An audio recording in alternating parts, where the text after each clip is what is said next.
Hey, welcome to the Backyard Professor Chess videos.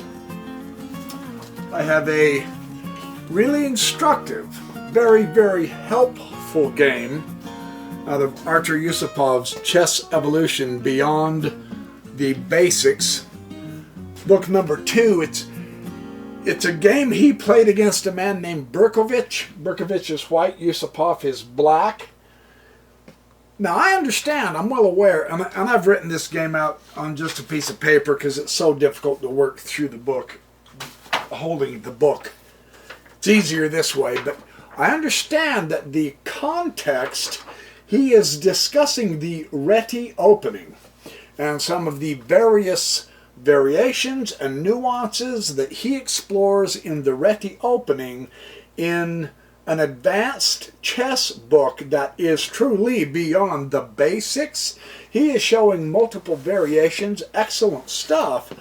I'm putting a different context onto this game, deliberately, for beginners, intermediates, and even some master students might find something useful here. It is Yusupov and his ideas, so it's very helpful that way.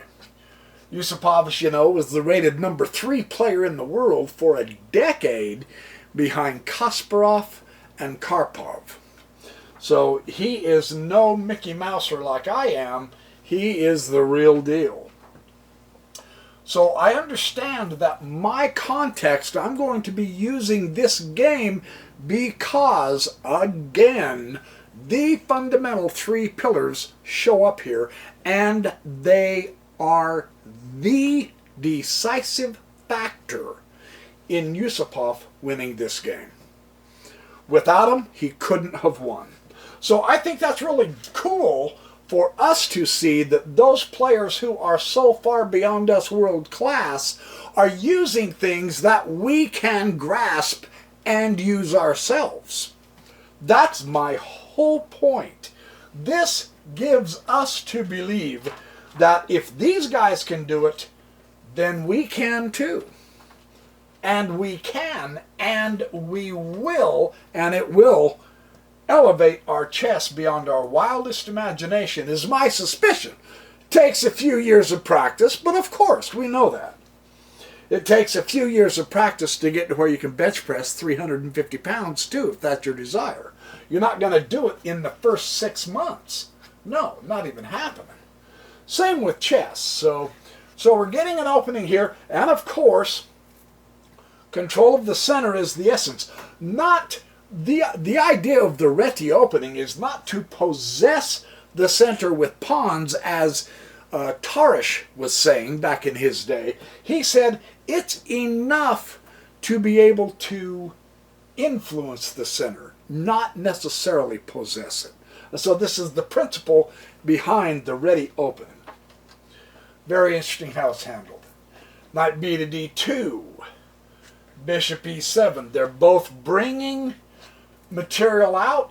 Heathby and Keto's both bishops so that he has a crisscross coming across. See, that's the influence from a distance is what he's going to do in the Reti opening. That's the theme of the Reti opening. A good opening. It's not very seldom seen these days. Not that I'm aware of. Of course, and I'm aware of so little in the chess world. I have enough time, hard enough time just making a living and making chess videos and getting past first grade. But I'm working on it. I think I'm out of kindergarten now in chess. So, hey, that's progress, baby. Yeah. Okay, now a direct confrontation hits us in the center. And what do we see? We see a pawn striking targets. Granted, they're not a weakness at this time, but it is expanding space, one of the Jeremy Silman imbalances, which is really critical. It's space in the center, which is very helpful. It is contesting power in the center. So this pawn move makes sense. Yeah? That's nice. The reason he bumped up the h6 pawn is because in the Reti opening, in the variation they're playing, the light squared bishop is the most important piece black has. They usually will bump up the h-pawn. Yes, it keeps the knight out of here, and it keeps a dark squared bishop out of here if he comes back and then tries to get into here. But it's the idea of preserving that bishop. That is the critical piece. So, kind of interesting how that is done. He is away from all the shenanigans, tactics of knights, bishops, and pawns. He's tucked away safely with enormous influence. However, there's a catch here. There's a catch here. Because white has developed this powerful pawn chain, because he has his fianchettoed bishops, and both his knights are in the center and actively influencing it, the target this time is the entire very strong wall of pawns. So see, a target can be a number of things. The reason why he must undermine that pawn structure is because it limits his most important piece, the light squared bishop. For now, he won't play an active role, but we want to build the board so that it's favorable to our most powerful piece. That gives us our targets, these pawns. So you see how it's all interlaced. It basically makes sense. So the pawn pushes really make sense. That is what he's doing. You might think, well, he's pushing a lot of pawns and he doesn't have all his pieces in here and he's not fully developed. No, not yet. He doesn't have to be. Right now, get rid of the problem. That's kind of cool how that works. B takes the c4 to help destroy the pawn wall. The D pawn takes the E pawn.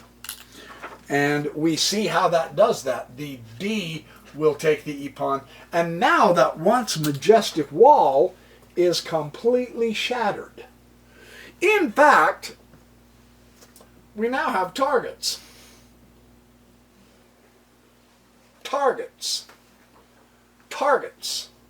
The pawns on the queen side and this center, although this one isn't weak as such, these are a doubled pawn and a single isolated pawn over on the rook. So in destroying white's firm asset, putting the kibosh onto this guy, he also creates targets to get, further weakening the queen side, potentially breaking through the queen side. Good to know, isn't it? It's just kind of cool how that works. Rook to c8. There it is. I kid you not. There it is, the partial open file. On the open file, the rook hitting targets. One of the main pillars. Central control being the other one. And we are seeing it in action. Every really good winning game of Grandmaster chess, those three pillars show up. And they are the reason why he who uses them wins the game. There's the beauty of this. Yeah, it's awesome. Really cool. Rook FD1. Don't kid yourself. Queen across from the rook. He also is using the open files. This is going to be a real good game. You can tell the way they're opening, right? Isn't that cool? That's fun to know, right? Yeah.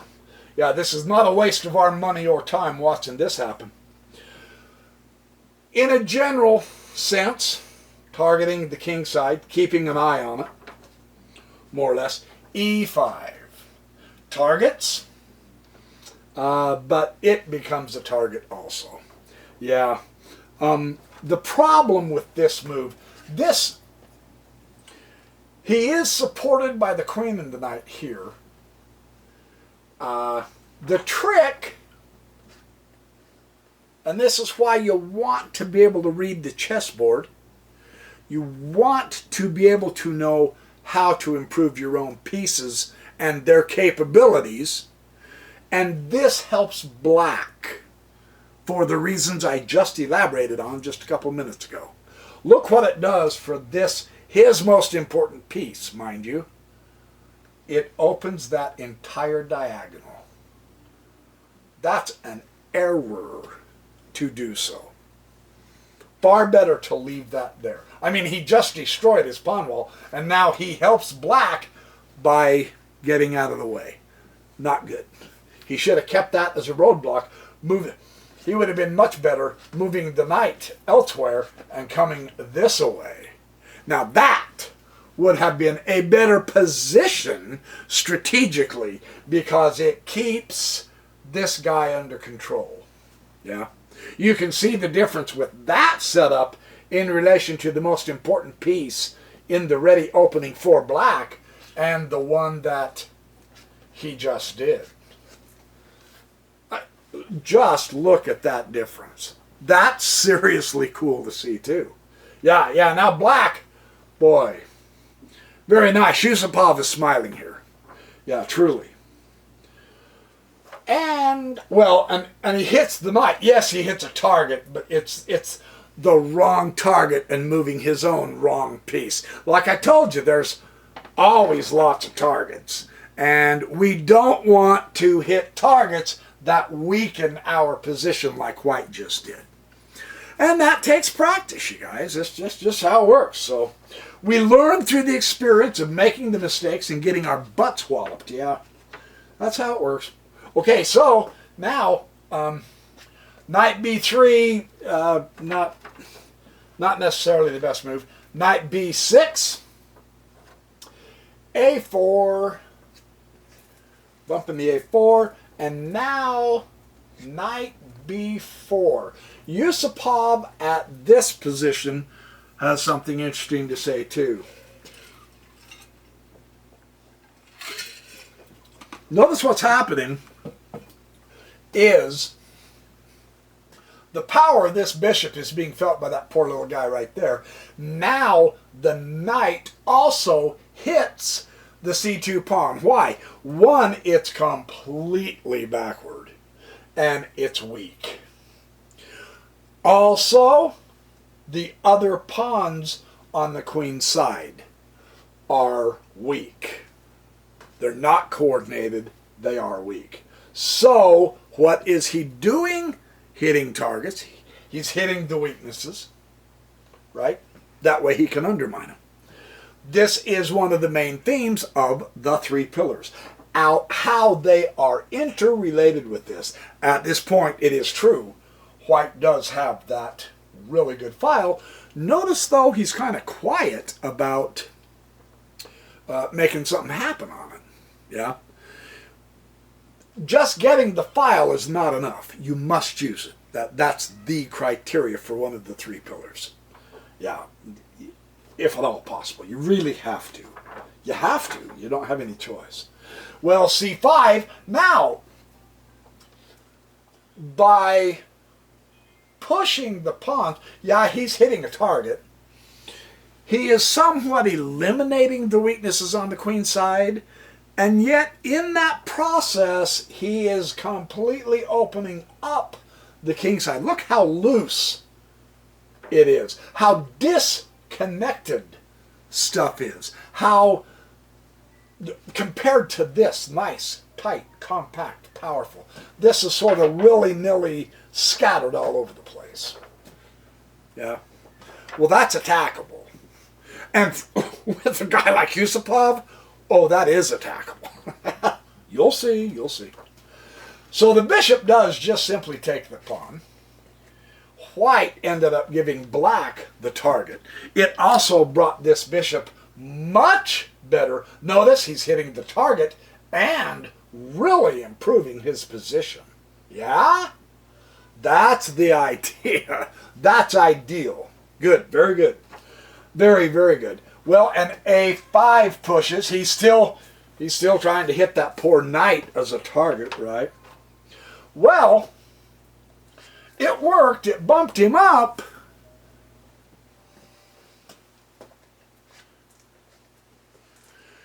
See the difference. Watch. True, you hit the target twice. It's protected twice. But look at the difference here and here. Huge difference in just power. Isn't it? Yeah? Also realize he's hitting targets. He is hitting targets. Yeah, yeah. So really, that is far better than coming down here. The difference perhaps between a passive and an active move, and it really does show up. That's nice to see. So this is why you want to practice and experiment with various different types of positions to see what is more powerful. Don't just do good-looking moves. What is more powerful? This really is more powerful. Very nice. Now, the interesting thing here is, you think, well, yeah, the position's fine, but you just gave the knight away. What if the queen takes the knight? I mean, that's just dumb. The queen takes the knight. No. You can't do that because the bishop will take the pawn check and you just lost a queen. So be aware of the tactics also. That's a discovered attack on the queen. And now you've got the game. So it was a fantastically good move to put that knight there. It's not going to be taken. Not a chance. Well, bishop does come to c3, hitting the other knight. Yeah. And now, this knight will take the pawn at c2. Again, targets. Targets, man. Target consciousness. Hitting the targets. Yeah. Well, and notice, they're both hitting this square. Granted, it's not a weakness as such, but to get into the king, if they decide they're going to go down, the bishop, the queen, the rook is coming up and can go over. You know, I'm just suggestions, but just realize coming this way, improving that position, and keeping. I mean, the queen isn't in touch necessarily with the bishop or the knight. The rooks are connected here. Yes, he's got an open file, but he's not using it. His queen hasn't doubled up on it. His other rook hasn't doubled up on it. So they're not really that coordinated, but black is really coordinated. Yeah. Watch. This is really so cool how this works. Now he begins to realize, hey, I've got to put two and two together. And now look. Look how coordinated everything is with black. That is a fantastic move. Now everything is covered and things are being attacked. What a fork. Yeah? Targets, man. And this is a defender of the king. Don't kid yourself. Well, so are these guys. So, I mean, wow, that's quite a move. That is quite a move. Really, seriously. If the pawn takes, well, the pawn can't take. There's no way. You just lose everything. The bishop will take this and go check.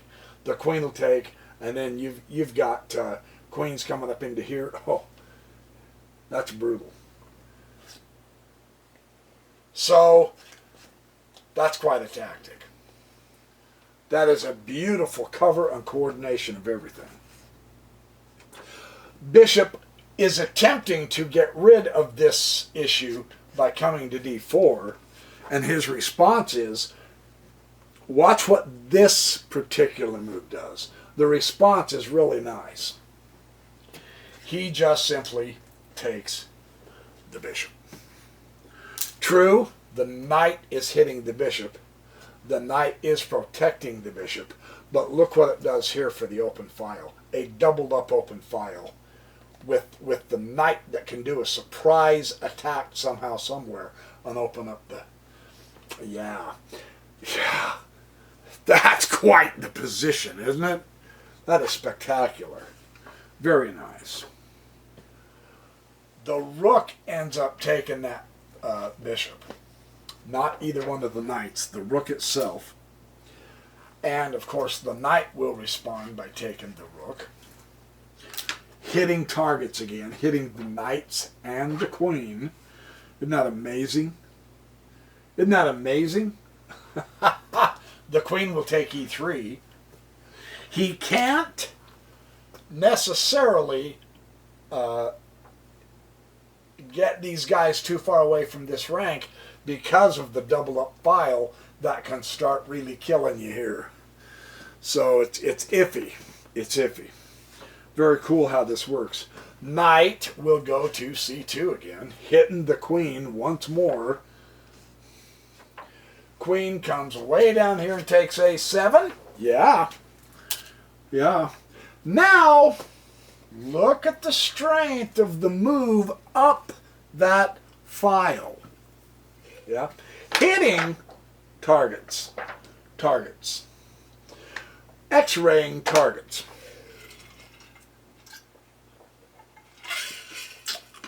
Which will ultimately lead to the ultimate target. So that's a great power move. Knight F to d4. Now he's starting to put his knights together. Look how far out his queen is. His queen's not really doing... That's the wrong...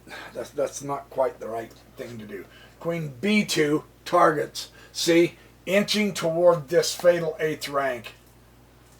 With the rook on the file. And the other rook can come in real quick. Yeah, that's black's starting to get there. Yeah. Bishop now comes over here and eliminates. So he does obliterate the queen side of black. His 8th rank is well taken care of. White's back rank is looking iffy. His king is loose. He has weak squares all the way around him. This king is really solid. He's got this powerful support up here. You got the file and the diagonal from that wonderful bishop that doesn't seem to be playing a huge part, but it's a vastly powerful support rather than an attack piece yet. So that's always nice to see. Very cool.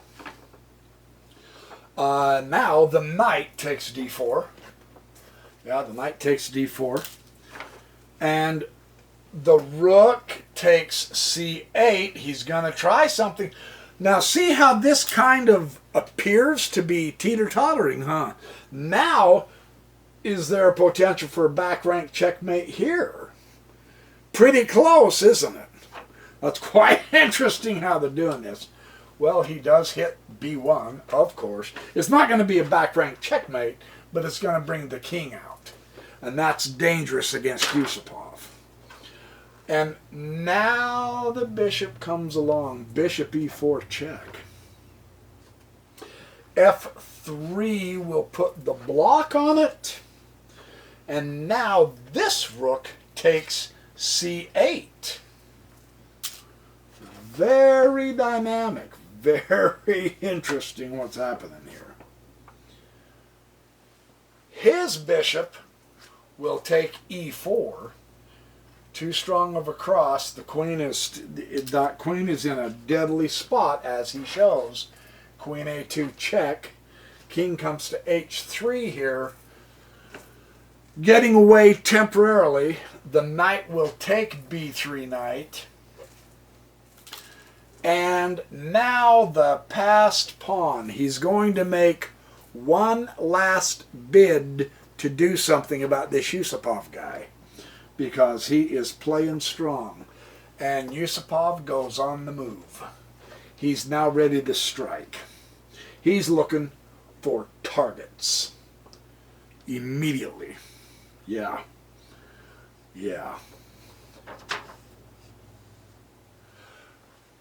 Queen to B7. White is also looking for targets. Yeah? Because look, the queen here, and you've got this sealed off. So this is nip and tuck. It's very, very close. Yeah? Does he freak out? No, he doesn't.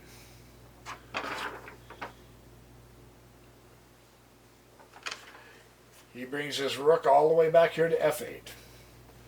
Now he secures his 8th rank. Something white was unable to do, and therefore his king has been flushed out. Yusupov realizes, bring the rook back here, and that eliminates the problems. Yeah? I mean, you always got pawn bumps, too, against that bishop. So, bishop comes to C6, comes back to C6, and now knight comes to F1, and now you can see the beginning of the end. Really, truly. There is one last push to get one more queen here, but he is one move too short because Yusupov does this. Check. Beautiful coordination with his knights and his major pieces, the rooks and the queens, isn't it? And now, of course, he's done. This will lead to checkmate. This is where white resigns. So, once again, our being able to simplify Grandmaster games rather than worrying about all of the detailed nuances of the different variations that are beyond us at this point anyway can be an advantage from the beginning end, moving us up. Later on, as we acquire better chess skills and knowledge, we will want to explore the different variations. Like I say, there really are hundreds of themes you have to keep in mind with almost every move of chess you play when you get real high up. For now, let's keep it to the 3 pillars, and those are enough to take us very, very far toward the top of this mountain, which can be exciting. And we'll do it with great power. So there's your chess video. Thanks for watching my Backyard Professor chess videos. It's a lot of fun making them. It's fun seeing your comments. As I have time, I will try to respond in the comments, but that's iffy. So anyway, I have a lot more coming down the pike on this theme of the 3 pillars. And I also have another extra little bump to give us from Yusupov that, I mean, it's all interrelated, right? Everything from pawns to the pieces to squares, all of it is interrelated. But this nifty little extra touch that I got from reading Yusupov the other night, I thought was really stinking cool. And I'm going to show it to you here pretty quick. So, thanks for watching. You guys have a great night. Be good, do well, have fun, sleep tight. Don't stay up too late because you want to wake up early. Ben Franklin was right. Early to bed, early to rise helps a man wake up with dust in his eyes. Oh, no, that's not what he said. Oh, anyway. I will see you in the next Backyard Professor chess video.